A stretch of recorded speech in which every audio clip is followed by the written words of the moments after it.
Hello, hello, hello, and welcome to the Mystic Nerd Squad podcast. I'm your host, Kelly Meyerson, joined today by my friend Francine Tirrell, who, we honestly could have just kept going with our off camera, off recording Right. conversation, and it would have been perfect. But we're going to let you in on what the heck we're talking about over here. Francine Tirrell, founder of Forever Changed Coaching, is a spiritual mindset coach and energy healer guiding women through transformative big ass up levels in life and career. Using techniques like EFT, energetic expansion, and oracle card readings, she helps clients release self judgment, manage life's what ifs, and embrace self love. I love all of that, Francine. Thank you so much for being here with me. Thank you for having me. I'm excited for this conversation. I know. We were laughing that, sometimes you have these conversations and you plan podcast episodes and months go by. Right. Like, what was the energy and the intention? So I would love to just start, Francine, by having you tell us a little bit of your journey. Start wherever you feel is a good spot. Going from working more in the corporate sense to being a spiritual mindset coach. Sure. So like everyone, got a job because that's what you do. My background was always in customer service and probably, gosh, 20-ish years ago, probably even longer than that, 20, 25 years ago, I started going into a leadership role. So I used to run customer service teams and then it was call centers. And about 15 years ago, I was at a place where I looked around and I was like, where did all my girlfriends go? Like I have no more I was in my mid 40s and like everyone kind of, was off doing their life. So I started searching for groups, women's groups, things like that. And I found this women's group. It was called Magic Parties. And they used to meet once a month and have these really cool conversations. And I went to one and I was like, oh my God, this is exactly what I wanted. Like I knew I needed something, but I didn't know what it was. Something's missing, but you don't really know what it is. Well, it was run by coaches. And at the time, 15 years ago, coaching was not the buzzword that it is today. Nobody even knew what a coach was. I didn't know what a coach was. Although in my day job, I was kind of coaching every day. I was coaching new leaders, I was coaching my team. And at the same time, I was seeing a therapist that did energy work. Now, let's take a step back. I was a very left brain logical person. So I'm on this woman's table and it feels like she's rubbing my belly. And my brain is saying, well, that's really awkward. Why is she touching me? And I opened my eyes and she wasn't touching me. She was probably 6 inches above my stomach. And I was like, okay, I don't know if we can share, but I swear, but I was like, that shit's really cool. I need to know more about that. Right? I was like, she's not touching me, but it felt like she was rubbing me, right? So now I'm having all these experiences and don't know what to do with it because I didn't have, I was just starting to get the community. And I looked at going to coaching school and it was not inexpensive and it was not in my budget at the time. So I kept putting it off. And about 2 years later, a friend of mine at the time, her husband, who was also a very good friend of mine, dropped dead of a heart attack at the age of Mm, 50. mm. And my mom died at 48, and I was 47 at the time. And I said to myself, how much longer are you going to keep saying that you want to do this coaching thing? So I called up the school and I was like, okay, when does the next program start? And they had a student loan. I think I paid $120 a month for like 10 years or something ridiculous like that. So that's how I went to school. But I still, and then through this magic parties, I met my Reiki teacher who also taught at an energy healing school. So I did my Reiki with her. I went to coaching school and then I went to this 4-year energy healing school, which I eventually taught at. So that's over the course of the last like 12, 15 years. And still I had this story of I can't quit my day job. I need the money. I need the benefits, blah, blah, blah, blah, blah, blah, blah, blah, blah. Well, in December of 2019, I was with a startup in 2019, and my boss pulled me aside, and HR walked into the room. And if you've ever worked for a corporate job, that is not usually a good sign. So the startup was not starting up and they were closing their doors. Then, January 2020, I'm looking for a job, right? And then this little thing called COVID happened. Hmm. And I often say that I manifested a pandemic because the universe was like, girlfriend, we need you to pay attention. And the only way you're going to do it is if we shut the world down. And in April of 2020, somebody reached out and was like, hey, are you coaching? And I was like, sure. Because other than painting my entire house right now, what else am I doing? I love that. So I went full time, so I continued to look for a job because I was collecting unemployment and you had to look.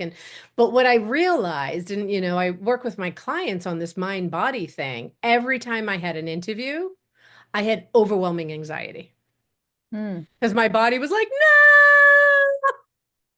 please don't make us do this again. And when I was coaching my clients, I was just in bliss and joy.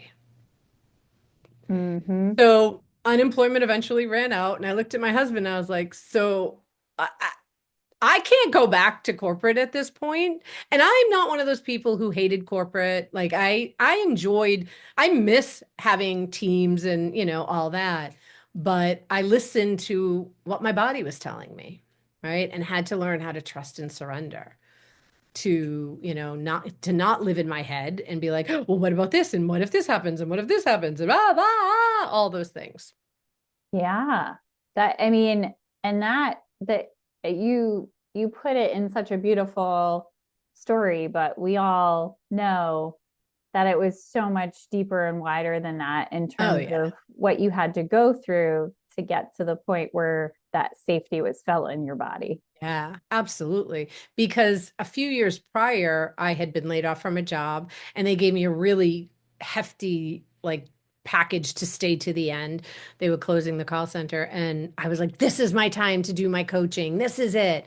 And after a few months, I realized I hated being home alone. I missed people. Hmm. And this time, in 2020, it was a little easier because everyone was home, but it wasn't the time. Like the timing wasn't there. I still had work to do on Hmm. me in order Hmm. to be able to do what I needed to do in the world. Yeah. And that was that something that you felt aware of at the time? No. When I went back to work that time, I got a job that immediately I knew it wasn't the right job. But my unemployment had run out. I needed income. I hadn't even really tried to build the business at that point. Um, but there were so many lessons. One of the things that I teach about is, are you running from something or running to something? And in that job, in the beginning, I was running from. I was running from what made me feel uncomfortable, what didn't feel right. Why don't they listen to me? Why don't I have value? Why aren't they seeing my value? And I just wanted out of that situation. So I had some work to do there. And when I did finally leave, I think I stayed there for almost 2 years. And when I finally did leave, I left clean. Mm. Like I mean, they actually even talked about me after because I left so professionally and they wanted, me to be an example for when other people left. And I had no attachment to it. In the beginning, I had so much attachment to what they thought about me. And that was a really big piece I think I needed to learn and work through. Yeah, I'm sure that the listener can relate to that feeling of so much attachment and so much energy going into, do they like this? Do they not like this? How do I change their minds? Yeah. To come to the point where, you It didn't realize we matter. have zero control over Right. other people's minds. Try as we might, Try as we we have might. zero control. So how did you get to the point where you were really focusing with women on big ass up levels? Where did that come from? Yeah. I love So that. Yeah, so interestingly, I don't know how many of your listeners will know this, but we all have niches, right? Like, what's your specialty? And I've been a coach for over 12 years and I've hated the niche. Like, I'm like, Mm, I just work with women and I help them do these things and blah, blah, blah, blah, blah. And I hired somebody a couple of years ago to help rewrite content for my website. And she went through this whole process. Who do you help? What do you do? And I was like, I don't know. I helped this woman do this and I helped this woman do that. And they were all, to me, they were all different, right? One woman mhm, wanted to leave her job and start a new job. Another woman wanted to leave her husband. Another one wanted to um, have a full-time job but expand her part-time gig, right? So they were all very like there was no defining, like no nugget that I could see, right? I knew mhm. what I was doing with them was all the same, but why they were coming to me. So she looked at me, she goes, "Oh, you help people make big ass up levels." And I was like, Yes, I "Yes, do. that's what I do." Thank you. And somebody recently asked me, "What does that even mean?" And I said, "It could mean so many different things for so many different people. But at the end of the day, if it scares you a little bit, if you're at your edge Mm, and there's a little bit of fear in taking the next step, that's your big ass up level. yeah. Yeah. There's a handout on my website that people can go to get like a little like there's are you ready for your big ass up level? Yes or no? And then there's some journal prompts that they can work through. Oh, I love that. Because I think I don't know how you feel at the start of 2025, but it certainly feels to me like there's a lot of energy towards people transitioning to doing something different, to being something different, to embracing more of who they are and who they want to be on their journey. As we're recording, it's Lunar New Year. Oh, And that's right. Yes. this is the first year that I really noticed, and maybe it was just me being more tuned into it, more people talking about, I'm not so into like the new year is January 1st and like Yeah. getting into new year, new me stuff. More so like using January as an incubator and a time to kind of feel into the flavor of the year, and more looking towards Lunar New Year as the true start, where we're sort of Mhm. energetically aligned with what's going on with the moon and the phases and the planets to really think about the year. Have you noticed that as well? That's interesting. I don't know that I've noticed it consciously, but as you say that, it does feel like there's that awakening, right? Like I've heard a few people say, yeah, no, January is like my downtime. For me, I do think January is a fresh start because by December, I'm tired of like eating and drinking and like holidays and like there's a wipe the slate clean in January. And I'm Mm, not a like January New Year's resolution kind of person, but I do set intentions, mm, mm. right? So I started doing that a couple of years ago. Like, what's the energy that I want to bring this year? And I will say for me, this month has been much more of an incubation. Like, I haven't been going out much. Um, my husband and I were doing dry January, and we're also like just kind of eating healthier. So it just felt safer to stay home. So yeah, I think we have been kind of incubating, and I'm in the Northeast and it's very cold here. Yes. So it's Yes, it nice. And is. then February, I have an anniversary and a birthday. And then to me, February is the start of, oh, when we can see I'm a summer girl. So like by February short and by March, it's like, yes, we can start to see lighter days and yeah. So Yeah. yeah, I can feel that incubation period too. Yeah. Yeah. It felt to me more like enjoying the incubation and Yeah. less like, what am I doing? Where am I going? Let's Right. accomplish things. I feel like I would have to rally so much more energy than I actually have. And I Yeah. think for me too, I love the sunshine. And Same. this time of year when it's dark, I mean, and it is getting lighter. I was driving home from work today and I was like, oh, thank goodness. It's like Right. almost And you 5 o'clock notice it and there's too. You're still like, sun. I'm like, yes. oh, those weeks when like I'm finishing work at 4 o'clock and it's already dark. And I'm like, Right.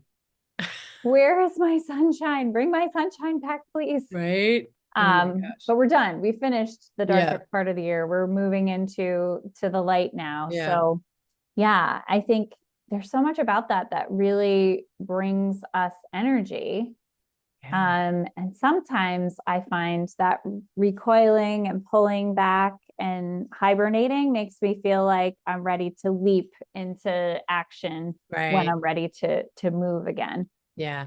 I think for me too, I was ready. I had my knee replaced in October, so I was incubating for a few months already. So I think for me, I was like, January, yes, I'm ready. So it was a combination. I think professionally, I leaped in, but personally, I think I've pulled back a little bit and I've stayed in. I mean, I haven't seen my sisters since I think New Year's Day or right. So I'm like, wow, I haven't even seen my sisters. And that we live, one lives 5 minutes from me and the other one lives less than 15, right? So it has been this like inward place. Yeah. And I think that's great.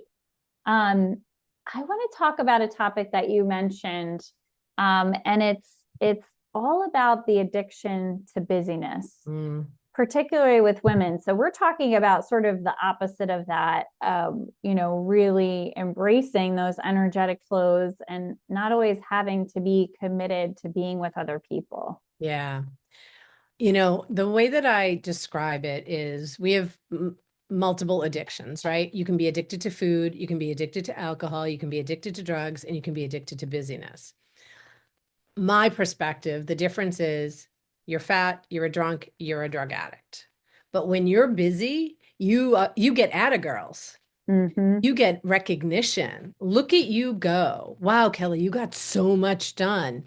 You're amazing. I can't believe you can do all that. Mm-hmm.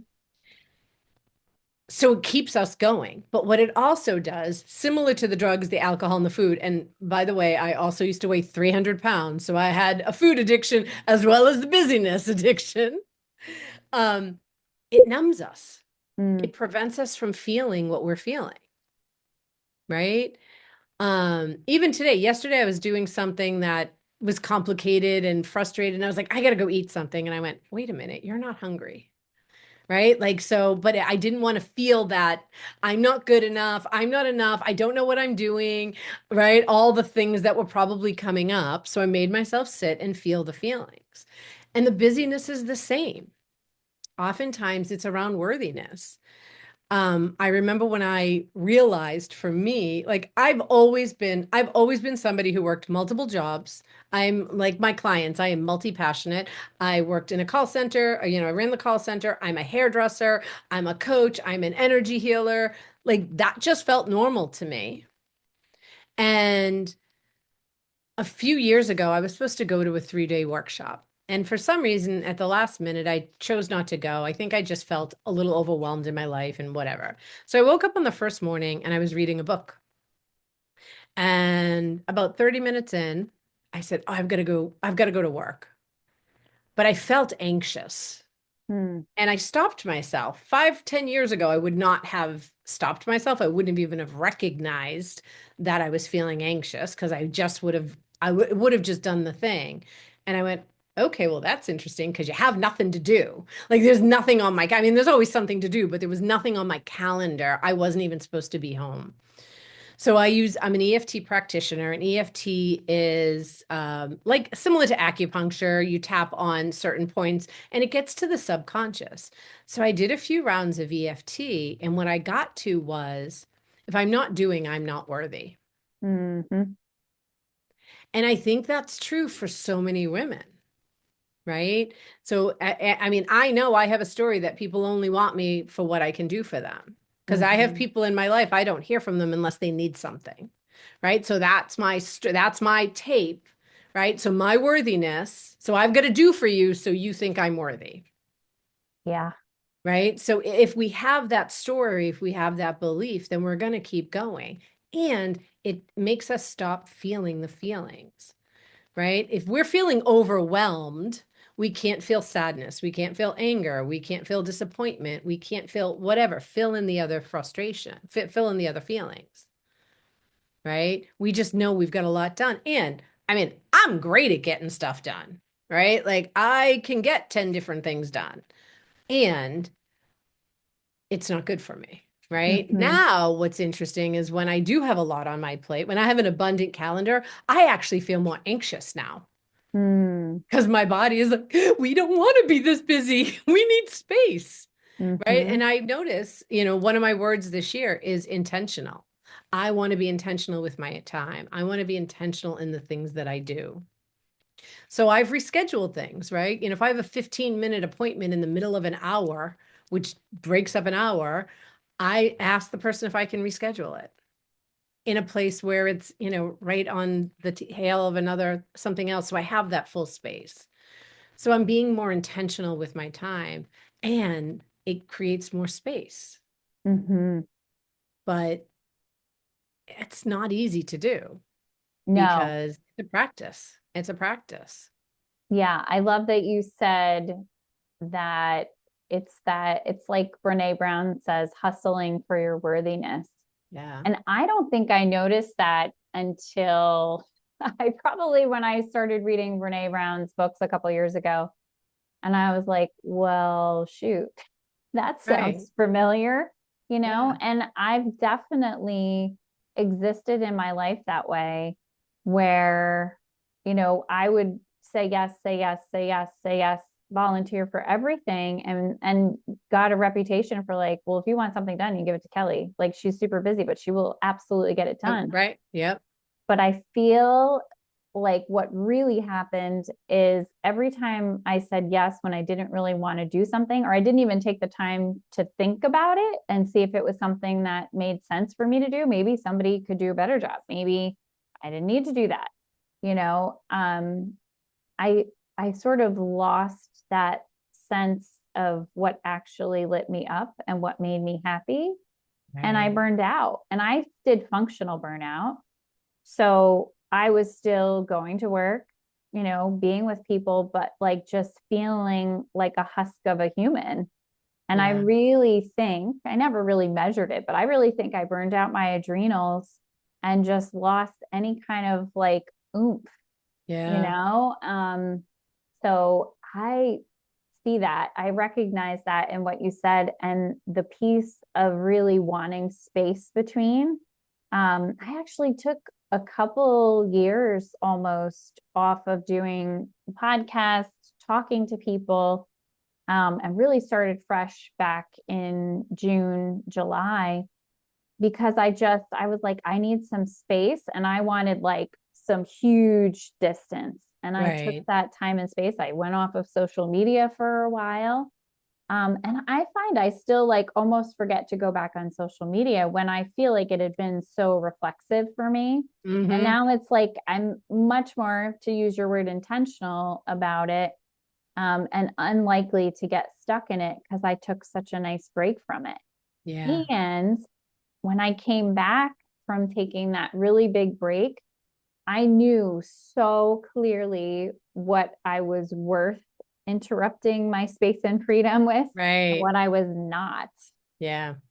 I love that. And, I think I actually just had an experience recently where I was supposed to do a workshop at a place and they only had one person sign up. And the owner said to me, I really hate to refund it. Can you do it for one person? I was like, this workshop is not structured for one.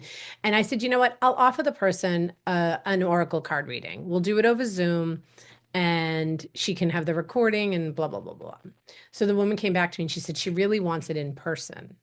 And I thought, okay, I'm going to drive 20 minutes for a 30-minute reading to drive 20 minutes again. This is going to, all getting ready, coming home, it's 2 hours for not a lot of money.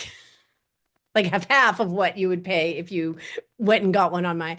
And I really had a hard time saying no to her. Right. I said to the owner, I said, I have to be honest with you. I'm like, this just doesn't feel right for me. I really want to support you and support this person, but I just can't see myself doing that. And creating that boundary, she appreciated. She said, no, I completely understand. She wanted to give me the option. I could have said yes, but even then, I mean, this was only a couple of weeks ago. I still had to be part of it too And this is where we don't allow ourselves to do this. And I think that's where the busyness is. We have to be willing to be uncomfortable. Hmm. I had to sit in the discomfort of saying no to somebody. I don't say no often.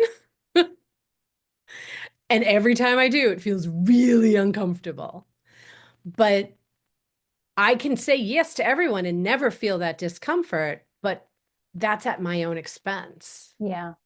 Yeah. Right. And I think that's part of it is we have to be willing to be uncomfortable. We have to be willing to sit in that discomfort of, are they going to like me? Are they going to be mad at me? Are they going whatever the story that we're telling her? Like I was telling myself a story. What if she doesn't want me to do any more workshops here? What if her? And she was like, no, no, no, I completely understand. And I'm like, oh, because I had a whole story telling myself that, right?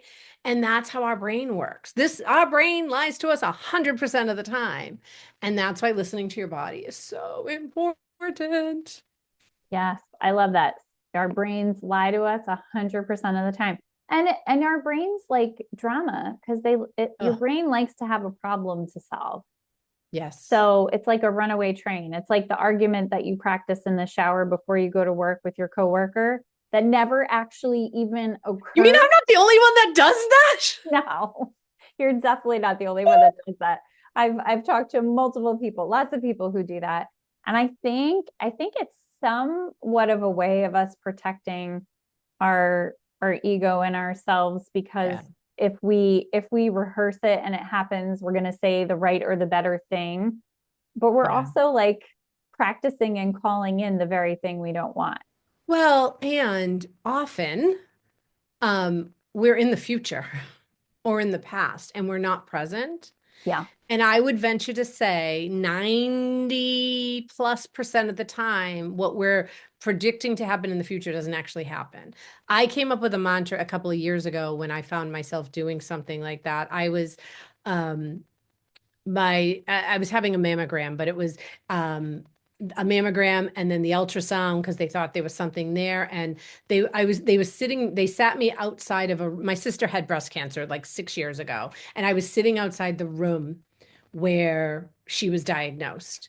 And I was planning my radiation schedule. How am I going to fit this into my schedule? And after a couple of minutes, I stopped dead in my tracks and I was like, what am I doing? In this moment, I don't have breast cancer. Right here, right now, I am fine. Right here, right now, I'm okay. And I started that mantra because I had to bring myself back to present. And I didn't have breast cancer. But for 5 minutes, I went on this crazy rant of planning my schedule for the next few months. Mm-hmm. And that really shifted to this right here, right now, I'm okay. Right here, right now, I'm fine. And I do that a lot with my clients because so often we are not present. We are in the future or in the past. And if we can bring ourselves into present, it stops a lot of that chatter. Yeah. I totally agree. I think that has been my experience that a lot of my growth and the ways that I've been able to manage anxiety and just having my nervous system like just chill out is getting out of my head and into my body. Yeah. Um, and it's hard to do in the beginning because you don't even realize when it's happening. It sort of takes itself on its Oh, own yeah. journey. Yep. 100%. I've caught myself creating problems and then fixing. I'm like, what are you doing? I know. I love what you said before, though. You said something to the effect of like, "Oh, that's interesting. That's interesting. I'm curious about that. Yeah. That's what my brain is doing right now." That makes me think of Eckhart Tolle when he talks about being the watcher, Mm, watching your mind. Your mind creates problems, and I found that so fascinating, that idea. And I feel like that was the first time that I realized, like, oh, I'm not my mind. right. That's not me. That's just, something that happens and does its own thing. Like I am here and whole and at peace and everything is okay. Like you Right. said, right now in this present moment, everything is okay and I'm safe. Yeah. I remember back in 2020, like at the very start of COVID, at the time we were close friends, she had COVID. And it was in March, like when we didn't really know what was going on. And And I was out of work, and one day I had a ton of anxiety. And a friend of mine said, "Well, what are you anxious about?" And I said, "Well, that my friend's going to die and my husband's going to lose his job." And she said, "So what?" And I was like, "Oh." Like in that moment, neither were true. Hmm. And I had no control over whether or not my friend lived or died or whether or not my husband lost his job. But I was spending all this time and energy feeling anxious about it. My friend never died. And later that year, my husband got a much better a job that he never lost his job and got a job that he loves now. Right. So that was such a powerful awakening of that, like that worry, right? Worry is usually about something you actually have no control over. And if we can practice presence, Hmm. it just, there's so much more peace. And yes, it's much easier said than done, especially in the height of situations, but it's, breathing, just taking 3 deep breaths is bringing yourself back into presence. I love that you said that because I'm sure at this point, if there's somebody listening who's like, I cannot stop my mind, it's out of Right. control. I've tried, nothing's working. I love that you said 3 breaths because that's something that's always available to us. And you don't have to go fancy. It doesn't have to be box breathing or, Right. any of the patterning, just Breathe. Yeah. recognizing that there's oxygen coming into your lungs and Yeah. going out. And that we can do that at any point in time. And you're bringing yourself into your body. Mm. So often we aren't even in our body. I have a client that I've been working with for a couple of months, and in one of our first sessions, she shared with me that she's like, I forget stuff. Like, and it's not like medical, like, or anything. I talked to her, I'm like, because you're not in your body, you're living from your neck up. And we did some exercise and she, getting her into her body, and she was like, whoa. And I was like, yeah, like, try to use the whole thing. Because when you're so up in your head, you can't maintain everything. No. And you stop listening to what your body is telling you, the Right. wisdom that exists in your heart and your gut and Yeah. your sacral area, all of those cues, let alone hunger, thirst, needing to Yeah. use the bathroom, feeling tired and pushing past the point of exhaustion. I know for me, two of the things that have really made a huge difference, very simple, sleep and rest, Yeah. and intentionally putting those into my day. What has been the most impactful practice for you? Or maybe top three if one is too hard Yeah. to come to. So, I will say right now, it's I have meditated off and on for years, and I am on a streak of I think 34 days nonstop. Um and probably 29, 30 days twice a day. I'm meditating in the Mm, morning and in the evening. mm, And for those that say I can't meditate, my brain is still really busy when I meditate. me too. Um, some of the things I do is I usually do guided meditations. I will maybe repeat the words they're saying. Because if I'm saying what they're saying, my brain can't go somewhere else, or I'll count. Mm, But having done that, my husband is also doing it. There's a meditation on Insight Timer by David G. And it actually, if you do it for 8 weeks, it changes the physical structure of your brain. mm. So we're both I notice I'm dreaming more than I think I've ever dreamed in my entire life. Wow. And some of the times I fall asleep because I'm doing it in bed. So I wake up in the morning, I just put my earbuds in, and I do it before I go to bed. Sometimes I fall asleep. You're still getting the benefits, even if you're asleep. Um, but my husband and I had a conversation. He said, I think I'm being nicer to myself because he's very like he has a lot of self-judgment. He said, I think I'm being a little bit gentler to myself. And I said, yeah, there's definitely, I feel more focused. So meditation, especially for people who say, I can't meditate, I did a workshop the other day and I took them through a guided meditation. It was in person, and one woman said, I just can't meditate. And then shared this beautiful experience she had during the meditation. I was like, so do you think You maybe did you it. meditated? You did And it. sometimes it's, and I've had other people have those experiences and they have these, they're like, I don't know, they just gave me this, I got this message and I was like, okay, it can be just one thing. Because for years, like I went to a healing school with super psychic-y, medium people, and they used to like have these vivid meditations. And I'd be like, well, I think I saw purple, right? But I judged that for so long. Letting go of that has allowed me to just ease into it. Hmm. And I would say you have to find the right meditations. There are some, like the healing school I went to, I struggled with those meditations because of the way he did it. I love him as a person, as a healer, as a teacher, but his meditations just didn't resonate with me, right? It was just the tone, the method of whatever, but I just had a harder time. So you have to find the right thing for you. And then the other thing too, what you put into your body Hmm. matters. And I'm hyper aware of that in Jan. So the like, okay, December's over, we're done with the holidays.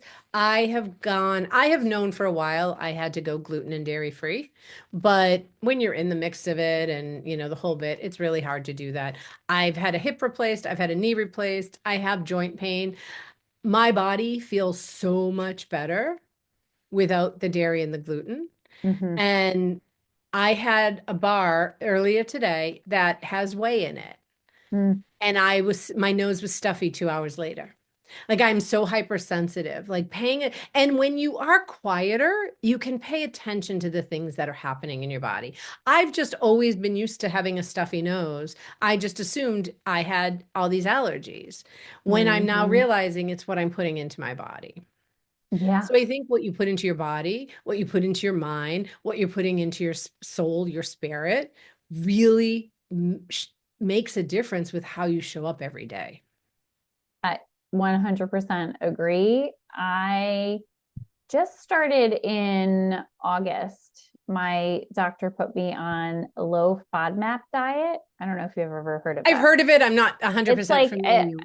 yeah, I can't very adequately explain the whole science. It's an Yeah. acronym, FODMAP. Yeah. But basically, there's foods that you can have that are low in FODMAPs and foods that are high. Yeah. Interestingly enough, many of the foods that I have food allergies for are on the high list. So I was already avoiding them, but there were a few things I didn't know: garlic, onions, corn syrup. Like there were a few things that I've now taken out of my diet. When you said like you were like you didn't realize what it felt like to not have a stuffy nose, Yeah. I didn't realize what it felt like to have like a whole gastrointestinal system that was quiet and not like just felt calm. Yeah. I was literally like, wait, people walk around feeling like this? Like they don't like their Yeah. stomach is just totally calm and relaxed. So I totally relate to Well, that. and I even think so. I'm doing kind of a keto like diet, I guess, if you will. I hate the word diet, but lifestyle, Mm, less the dairy. And I'm even more focused. Like the mm, first few weeks of January, my husband's doing the same thing. And my husband has ADD, and he's like, I got so much done this week. And I was like, I know this is crazy. But even him, prior to us doing this, he was always hungry, always mhm, hungry. And he mm, is a sugar addict, but mm, he noticed that like now we're eating really high protein. And I was like, yeah, because before all the other crap you were eating was negating the protein that was satiating you. Now you're satiated, right? And there's just so much out there and it's just easy. And let's just grab this and let's do that. I think I've cooked more at home in the last month than I have in the 24 years I've been married. Yeah. Yeah, I relate to that so much. And it's such a commitment to make those it really is a lifestyle shift because it changed the way you shop, the way Right. you prepare, like the time that it takes to think about what you want to cook. think of, okay, these are the menu items, these are the food things I have to buy. Then you have to go get the food. And then it's Right. mostly like fresh produce and meats and Yeah. stuff. So you have to eat them before they go bad. And Right. yeah, they don't have like a real good shelf life, but it's that eating that whole real food that makes such a huge difference in your energy. Yeah. It really, I mean, I'm I know at some point I'm going to venture out. Like, I mean, we went out on Sunday and we did have a cocktail and we each had a salad, right? And it was fine. I'm like, I'm more about the experience. I want to be out. I can eat salads. It's just I want to be out. But there are going to be times where, we have to be. I'm throwing myself a birthday party in a week and a half because I'm turning the big 6-0. And I said to the caterer, I'm like, so I'm dairy and gluten free and I want to be able to eat at my own party. Yes, And ma'am. she was like, yeah, she's like, well, we made meatballs with Cheerios. We can make meatballs gluten free. And I was like, you can? And she was like, yeah. I mean, I can make them because I have there's a breadcrumb that I use. I was like, that's great. Okay, so I'm gonna have more gluten and dairy free. Nobody's gonna know, but I can eat. I'm like, all right, I'm gonna throw a party and I'm not gonna be able to eat. That's gonna be silly, right? But I need to take care of myself. Like this goes back to the beginning of our conversation, taking care of myself first so that I can then take care of others. Absolutely. Yeah. I think that's huge. And I also think of like a previous thought pattern that a lot of women experience where like you wouldn't do that. Well, first, like it wouldn't be cool to throw a birthday party for yourself. Two, like you would want to think about your guests coming to your party and feeding them before you think of yourself. Right. Yeah. Like, did your parents ever tell you, like, if you like have a sandwich and you cut it in half, you want to give the other person the bigger half? Oh no, I was told I had to eat it all. Like you got to eat because those poor starving kids in Africa, right? Like, oh no, you got to eat it all. Yeah. But can I talk about the throwing myself a birthday party? Please. So, gosh, it's got to be over 10 years now. I was seeing a therapist and the same woman that did the whole like rubbing my belly thing. And it was around my birthday, and I was mad at my husband because he wasn't planning anything, he wasn't doing anything. And she said to me, Francine, you have a choice. You can be pissed off every year that your husband is not doing something, or you can let him know what you want to do. And I was like, he should know. And I have all right, whiny victimy. He should just know. And she's like, you have a choice. You can continue being mad, or you can ask for what you need. Mm, And it took a little bit for that to sink in, I think. And I have, for the last few years, had thrown birthday. I mean, I like to entertain, so it just feels like my birthday is in February, right? Like everybody needs to get out by February, right? Let's do something. So I threw one last year, and then this year, my husband and I were going to do a joint party and do something in March. And I said to him, by March, my birthday's over. I'm over it. So I decided I'm going to I rented a hall and I'm having it catered but yeah, I can let other people have because what it is I'm having expectations that you should do and think the way that I do. mm, That is just setting yourself up for failure over and over and over and over again. yep, I've done that before. Yep. Oh, we all have, right? I still do Yeah. it at times, but I take a step back now and I go, okay, do you want to be happy or do you want to be right? Like, like, which is it, right? But if I said to my husband, I want you to do A, B, and C, he would do it. But me having an expectation that he should know I want him to do A, B, and C is, that's on me. Yeah, that's a game changer.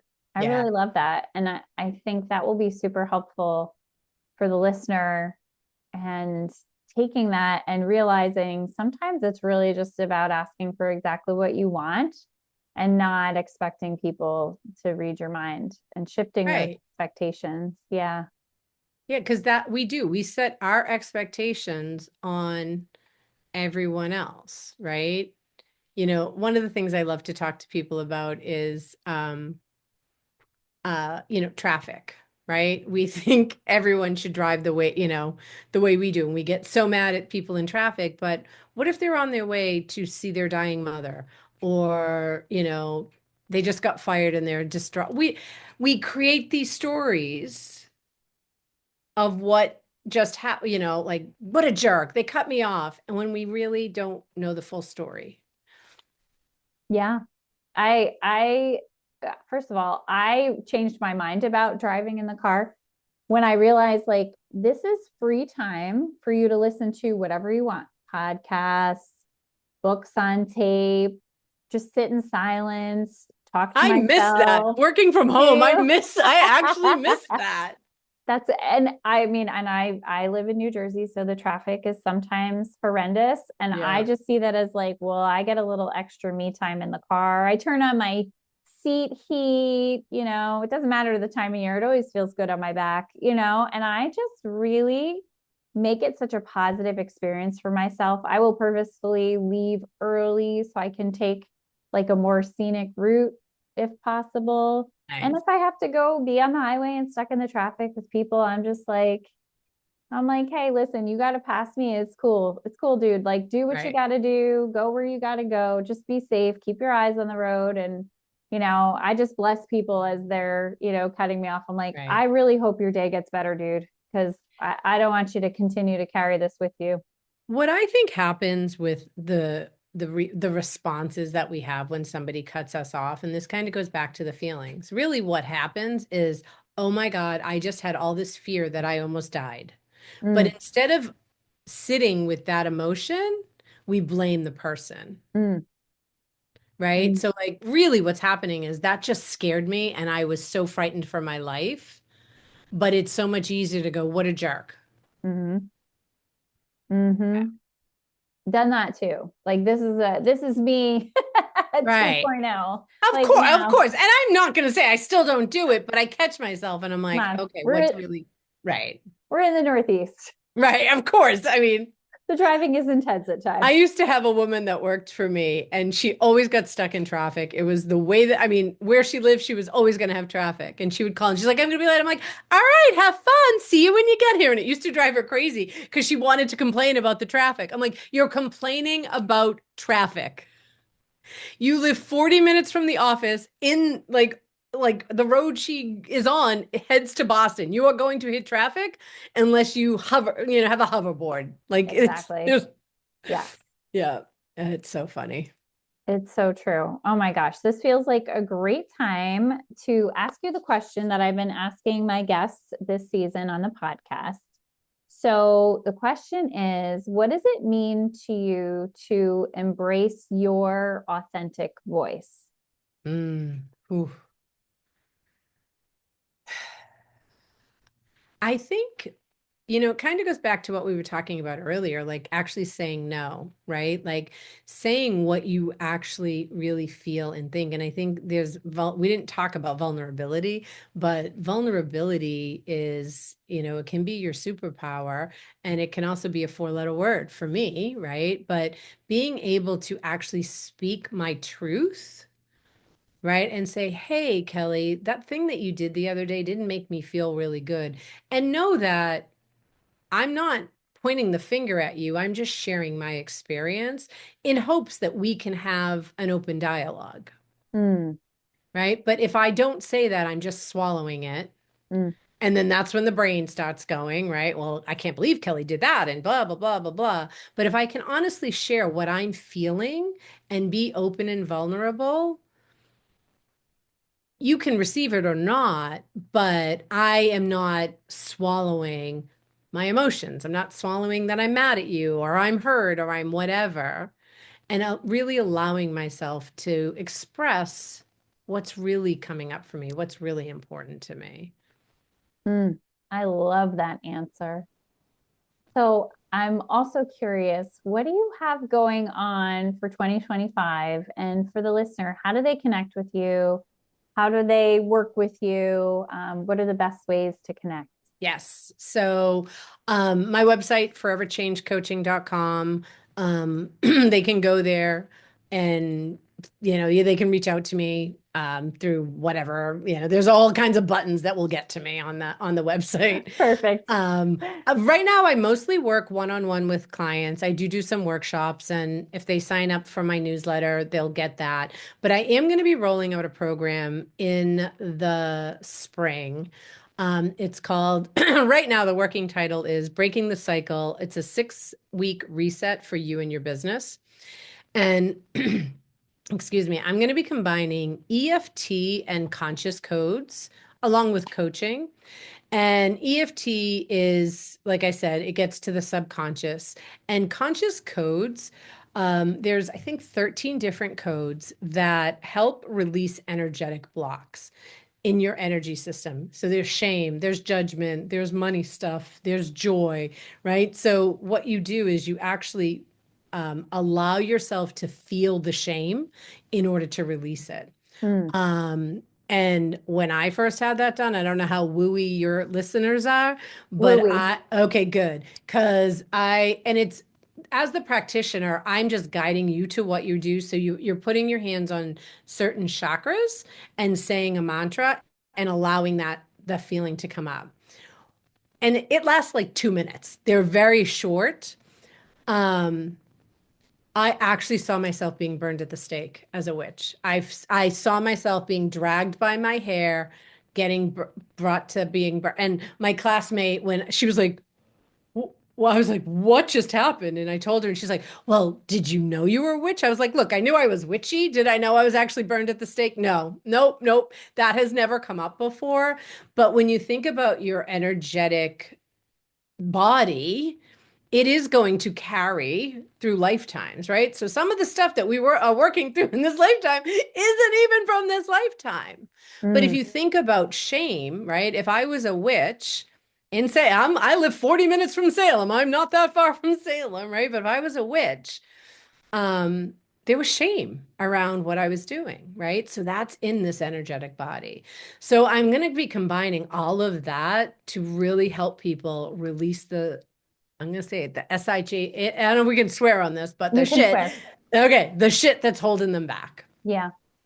Yeah. So that is not on the website yet. They can email me at Francine, Francine at foreverchangedcoaching.com to get on the wait list for that. It'll be on the website probably in the next month or so.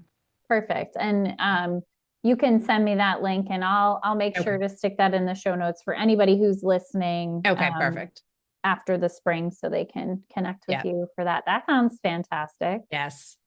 It's something I've been percolating in my brain for a while. And I'm like, all right, we're doing it this spring. So yeah, I'm excited for it.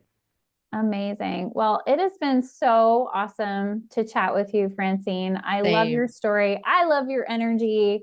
And I think we covered some really helpful topics, particularly for women, talking about addiction to busyness and some of these strategies and techniques that really do make such a big difference in getting out of your head into your body. And really, all so you can live the most vibrant, healthy, happy life and be successful in everything you do. So I really thank you for sharing all of those tips.